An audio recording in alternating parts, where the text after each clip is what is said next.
Hai Horas, apa kabar Anda pemirsa? Selama 24 menit ke depan kami menghadirkan berbagai kisah inspiratif dalam keberagaman budaya. Saya Agnes Nambela, inilah Bingkai Sumatera.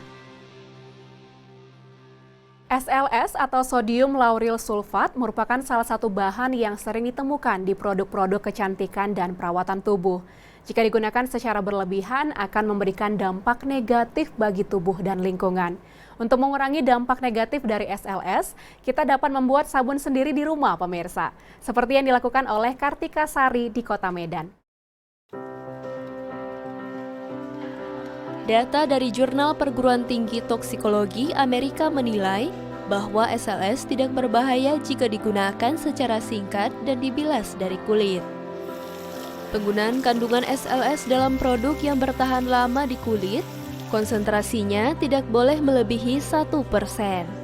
Namun, tidak semua orang cocok menggunakan produk berbahan SLS. Menurut Yusuf Muhammad, peneliti dermatologi dari Universitas Queensland, orang dengan riwayat kulit sensitif sebaiknya menghindari produk yang mengandung SLS.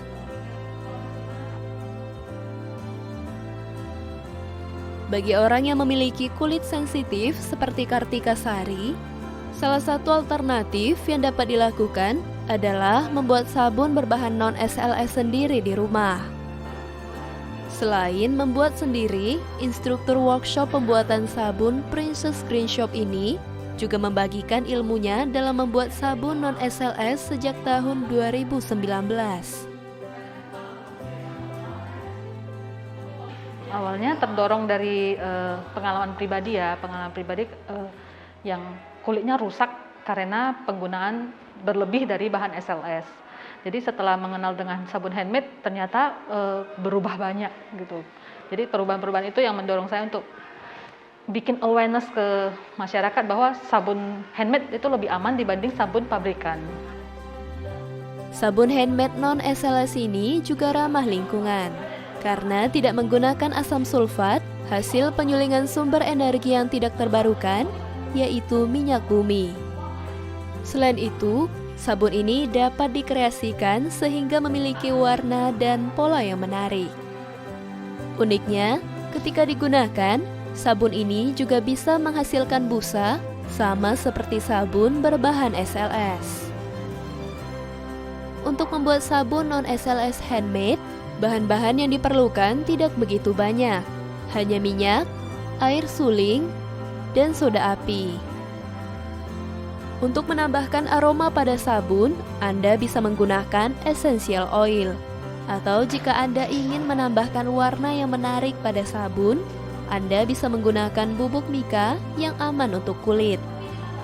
Untuk peralatan sendiri, ada stick blender, wadah pengukur, cetakan sabun, dan spatula. Cara pembuatannya, tuangkan soda api ke air suling. Setelah larutan ini mendingin, tuangkan larutan ini ke dalam minyak yang sudah diberi essential oil. Aduk-aduk hingga mengental, kemudian beri pewarna dan tuangkan ke dalam cetakan.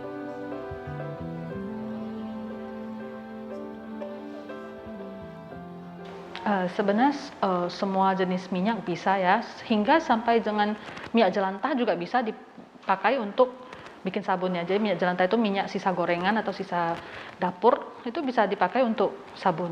Cuman memang karena saya fokusnya ke kulit ya, ke kulit tubuh. Jadi saya lebih menekankan ke produk-produk yang minyaknya bisa menghasilkan atau minimal membuat kulitnya lebih lembut tanpa penggunaan bahan-bahan tambahan, misalnya lotion atau yang lain. Jadi cukup sabun saja. Kehadiran sabun berbahan non-SLS ini menarik minat masyarakat Kota Medan, salah satunya Erina Ong. Ia sudah beberapa kali mengikuti workshop pembuatan sabun handmade dari Princess Green Shop. Sekitar 2 tahun lalu, ia juga sudah mulai beralih dari sabun berbahan SLS menuju sabun yang bebas dari SLS. Karena dari pengalamannya dulu, kulit saya kalau memakai sabun cair yang pabrikan itu suka bersisik. Jadi kalau digaruk gitu sampai bisa bertepung gitu. Jadi saya mencoba untuk memakai produk handmade, sabun handmade. Setelah pakai nggak pernah lagi masalah kayak gitu. Bahkan saya nggak pernah pakai lotion. Membuat sabun sendiri dengan menggunakan bahan alami tidak hanya baik untuk diri kita sendiri, namun juga baik untuk lingkungan. Yuk mulai kebiasaan positif membuat sabun non-SLS sendiri di rumah. Pemirsa, sosok inspiratif kali ini datang dari seorang pemuda asal Tapanuli Utara, Sumatera Utara, bernama Desmond Siburian yang membangun desanya lewat musik. Melalui bakat dan talentanya, Desmond membangun desanya sekaligus membantu anak-anak muda setempat untuk menggapai mimpi mereka di dunia musik. Ini dia liputan selengkapnya. Apa yang saya dapatkan di kota, ilmunya, saya harus berani pulang kampung. Kami merasa senang melakukannya, artinya kami sudah berpartisipasi lewat musik. Siapa lagi yang datang ke sini untuk membangun desa ini kalau bukan putra-putri daerah sini.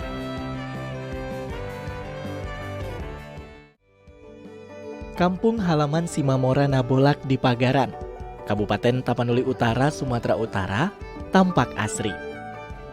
Suasananya begitu dirindukan, hingga membuat hati seorang putra daerahnya bernama Desmond Siburian terpanggil dan membuat tanah kelahirannya ini lebih berarti. Dengan bakat dan talentanya, Desmond mantap menjadi musisi lokal dan mengajak pemuda setempat untuk turut memajukan desa mereka melalui musik. Memiliki rumah produksi pribadi yang diberi nama Simamora Nabolak Record atau SNR, ia mengajak pemuda-pemudi di kampungnya untuk menyalurkan potensi yang mereka miliki. Awalnya, Desmond memproduksi lagu-lagu bertemakan rohani saja, kemudian berkembang menjadi lagu-lagu umum, seperti lagu-lagu bertemakan cinta, hingga semangat nasionalisme lewat lagu Indonesia Bisa. Hingga awal tahun 2020, sekitar 24 lagu rekaman sudah diproduksi oleh Desmond dan rekan-rekannya. Beberapa lagu sudah dipublikasikan melalui akun YouTube Simamora Nabolak Record. Seluruh prosesnya mereka kerjakan secara mandiri tanpa sponsor sama sekali. Saya berpikir bagaimana pemuda-pemudi di desa saya ini bisa berkembang, punya talenta, dan bisa suatu hari nanti jadi menjamin masa depan mereka. Saya ajak mereka bergabung. Teman-teman saya ini semua rata-rata bertani. Teman-teman saya bertani. Artinya pada awalnya saya ngajak mereka sini, mereka nggak tahu apa-apa. Artinya nggak tahu apa-apa. Apa sih studio rekaman? Mungkin pernah dengar studio rekaman, tapi teknisnya di dalam, artinya masuk ke sini, apa ini? Masih belum tahu, masih zero. Selain aktif menelurkan karya-karya yang brilian dari kampung halamannya, Desmond juga aktif membagikan ilmu bermusiknya kepada anak-anak di kampung halaman. Melalui kursus Judea yang ia rintis bersama temannya, yaitu Jubel dan Agustika. Kelas rutin dibuka setiap minggunya di Siborong-Borong dan Desa Simamora. Salah seorang muridnya, Bobby Purba, memilih belajar biola karena suaranya yang enak didengar dan relatif lebih mudah dimainkan. Bobby juga pernah diajak melakukan rekaman saat ia duduk di bangku kelas 2 SMA. Dan saya begitu bangga karena saya dapat mengembangkan potensi saya di bidang musik. Pesan yang diberikan Bang Desmond dulu, kalau bermain musik itu santai dan jangan menyerah. Tetap berjuang. Lewat musik ada cerita yang terhajut. Lewat musik ada harapan yang hendak dituju. Sebuah harapan kerinduan untuk melihat masa depan lebih baik bagi kampung halaman tercinta. Dari desa untuk Indonesia. Tanjung Balai, Sumatera Utara tidak hanya identik dengan kawasan Tanjungnya. Daerah ini memiliki nilai-nilai histori dan kesenian khas yang masih terjaga sampai saat ini. Kami rangkum liputannya spesial untuk Anda. Kota Tanjung Balai berjarak sekitar 186 km atau 4-5 jam dari kota Medan. Tanjung Balai identik dengan logat Melayunya yang khas. Kota berpenduduk sekitar 175.000 jiwa ini punya jejak sejarah yang berhubungan dengan Kesultanan Asahan. Pertemuan antara Sungai Silau dan Sungai Asahan inilah yang secara geografis menjadikan daerah ini disebut Tanjung. Nama Balai sendiri kabarnya tercetus di masa peradaban awal Kesultanan Asahan sekitar abad 17. Balai adalah bangunan penabalan Sultan Asahan dan berkembang menjadi tempat pengawalan keluar masuknya kapal perdagangan. Inilah replika Balai yang dibangun sebagai pengingat cerita rakyat tentang hikayat Tanjung Balai.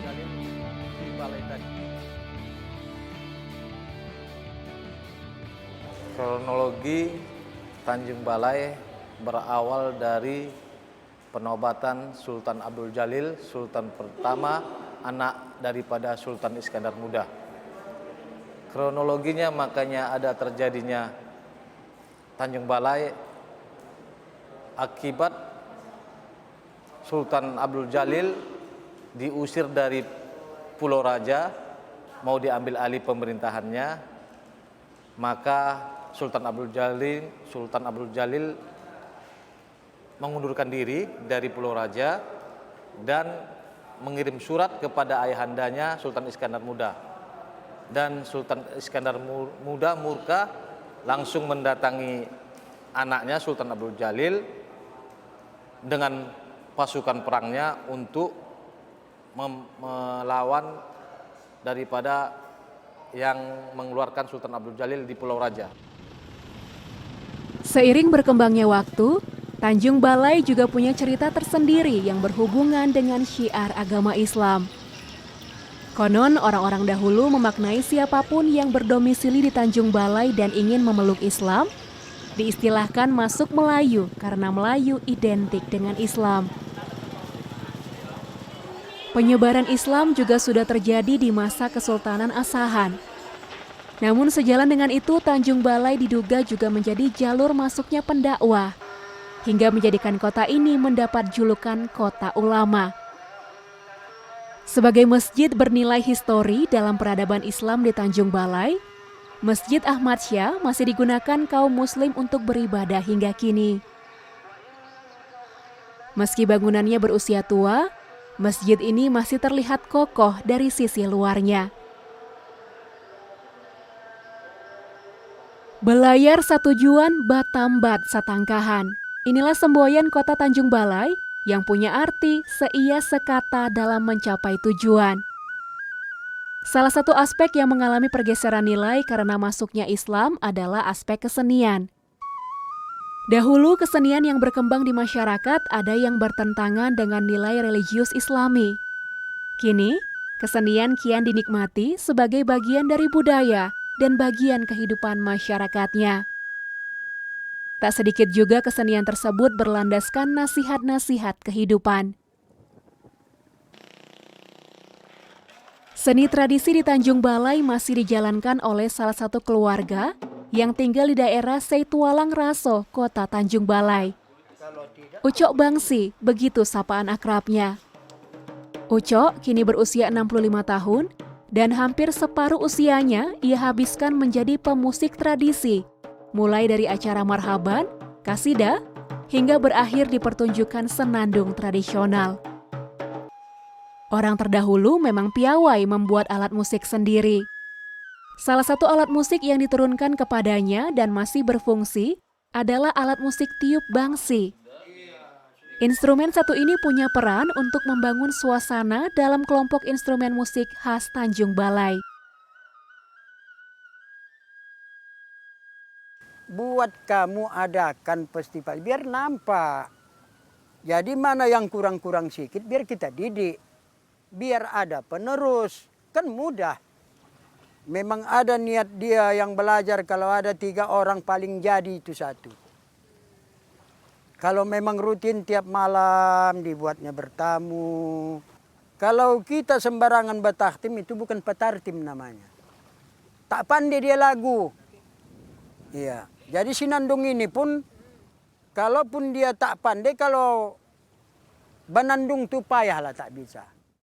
Memang dari dulu keinginan ada penerus. Mana tradisi-tradisi yang dulu-dulunya yang ada di Tanjung Balai ini, mudah-mudahan marilah kita lestarikan. Itulah nasihat sama pertama sekalinya, tak usahlah dulu entah tak sompat bapak-bapak tu kan, sama anak-anak penerus lah. Mudah-mudahan Tuhan maunya merubah sikap orang tu untuk mempelajari ke yang baiknya begitu. Masyarakat Tanjung Balai masih menjaga betul cerita masa lalu yang menguatkan mereka di masa kini. Sebuah kehidupan yang menjunjung nilai religius dan keterbukaan untuk menerima perubahan, agar tradisi sejalan dengan nilai yang diimani.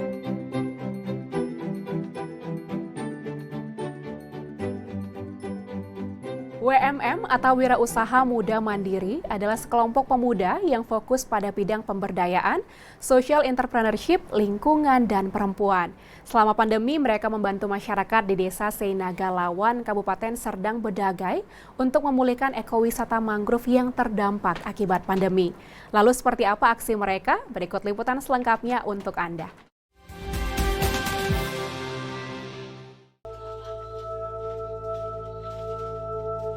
Pandemi COVID-19 telah mempengaruhi segala sektor kehidupan, termasuk di dalamnya sektor pariwisata.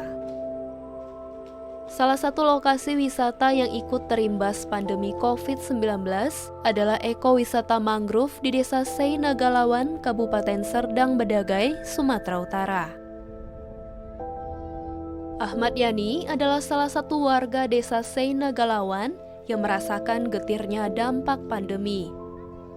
Menurutnya, ekowisata mangrove yang ia kelola bersama masyarakat lainnya sempat mengalami penurunan lebih dari 50% sejak pandemi. Ditambah lagi, ekowisata ini pernah ditutup selama 3 bulan untuk mencegah penyebaran COVID-19.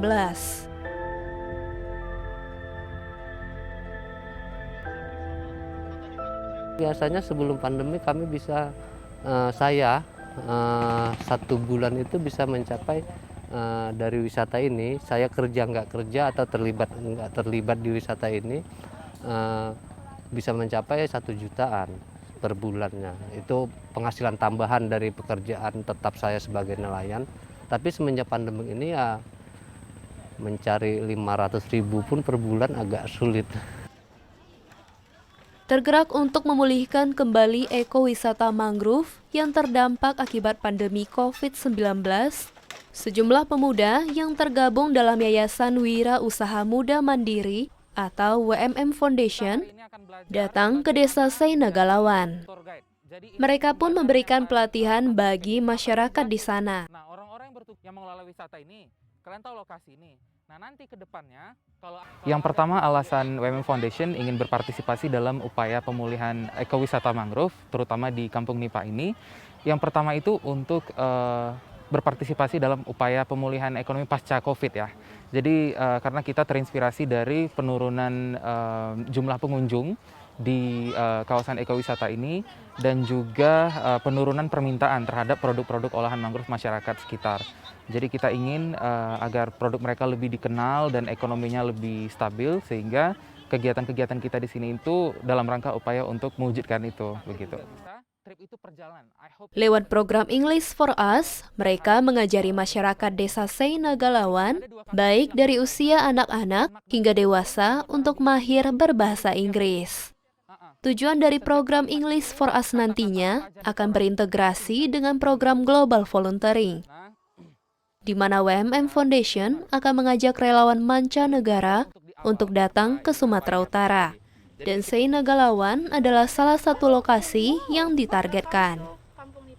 Para relawan mancanegara ini Nantinya akan belajar konservasi mangrove atau kearifan lokal di Sei Negalawan.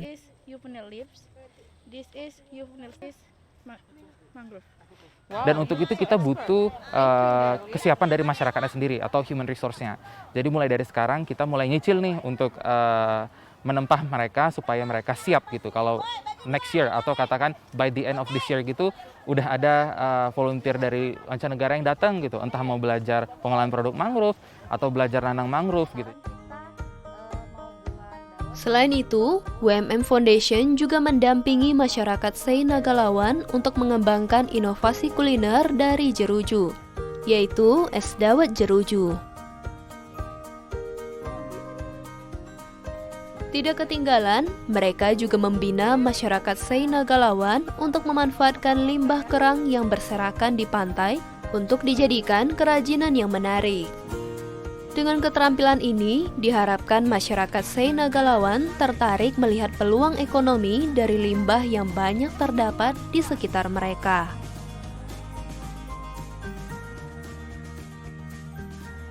Kalau ada pemasarannya, ya boleh kita jual supaya mendapatkan hasil uang gitu. Bisa juga kita melalui online ataupun kita pajangan di pantai atau apa gitu kan. Kan banyak pengunjung di sini kan. Ya dari situ aja. Tidak berhenti sampai di pemberdayaan masyarakat, WMM Foundation juga membantu masyarakat Sei Negalawan untuk memasarkan produk mereka. Contohnya keripik jeruju ini. Caranya dengan membuka kafe sosial bernama Oksigen di Kota Medan. Produk-produk dari Desa Binaan WMM Foundation akan dipajang dan dipasarkan di kafe ini. Tujuannya agar produk-produk dari Desa Binaan WMM Foundation ini bisa lebih dikenal masyarakat di perkotaan dan membantu meningkatkan pendapatan masyarakat binaan mereka.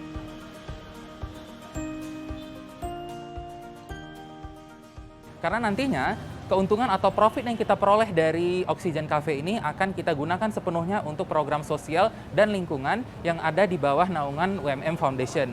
Dan pastinya semua kegiatan tersebut akan kita realisasikan dengan baik dan kita pergunakan sebagaimana mestinya. Pandemi bukan berarti memupuskan harapan. Di setiap cobaan pasti ada hikmah untuk saling membantu dan menguatkan satu sama lain. Karena itu, mari kita rangkul orang-orang di sekitar kita untuk bersama-sama kuat melewati pandemi COVID-19.